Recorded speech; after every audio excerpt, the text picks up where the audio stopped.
একটা ছাতার নিচে এসে আমরা আমাদের যে কর্মকাণ্ড, আমাদের যে কার্যকলাপ, আমাদের যে অধিকার, এই অধিকার বাস্তবায়নের লক্ষ্যে আমরা সবাই ঐক্যবদ্ধ হয়ে আমরা কর্মবিরতিতে যেতে বাধ্য হব।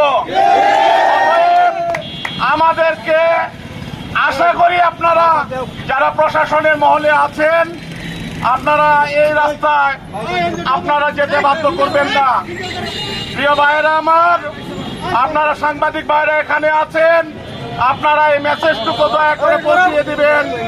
আমরা এই রাস্তা অবলম্বন করতে চাই না। এখন দেশের পরিবর্তন হয়েছে, মানুষের কথা বলার, মানুষের ভাগ্যের পরিবর্তন হয়েছে। আগস্টের 5 তারিখের পর থেকে আমরা অধিকার পেয়েছি।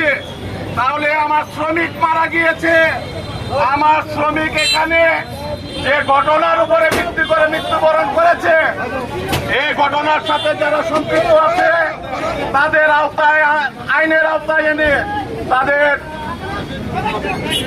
তাদের আইনগত শাস্তির ব্যবস্থার দাবি জানাচ্ছি।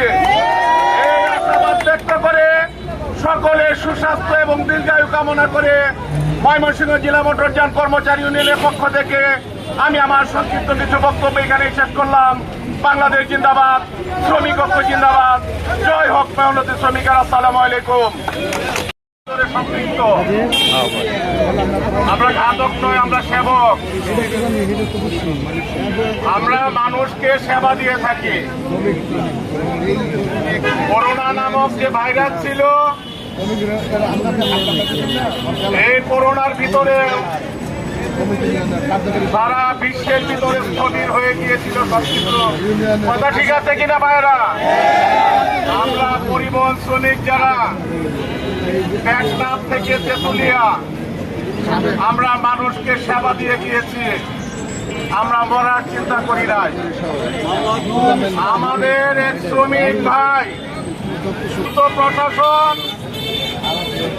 যারা এই পাম্পের ভিতরে সম্পৃক্ত, যারা এই সিএনজি পাম্প পরিচালনা করছেন, তাদেরকে এখন পর্যন্ত আইনের আওতায় আনা হয় নাই। আমরা আলোচনা দীর্ঘায়ু করব না ভাই। আমাদের শ্রমিকদের দাবি একটাই,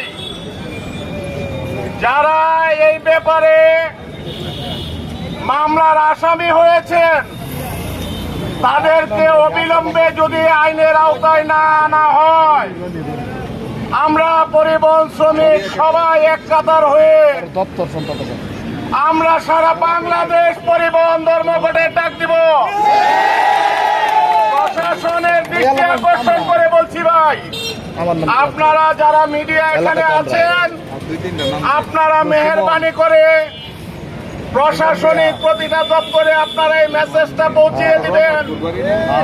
আমরা পরিবহন শ্রমিক, আমরা ঘাতক নয়, আমরা সেবক। মানুষকে আমরা সেবা দিয়ে থাকি। আমরা সিএনজি পাম্পে গিয়েছিলাম, আমার শ্রমিক গিয়েছিল সিএনজি লোড করার জন্য। এখানে সিএনজি পাম্পের সমস্যার জন্য আমার শ্রমিক এখানে মৃত্যুবরণ করেছে। অতএব যারা এই পাম্প পরিচালনা করেন তারাই দোষী।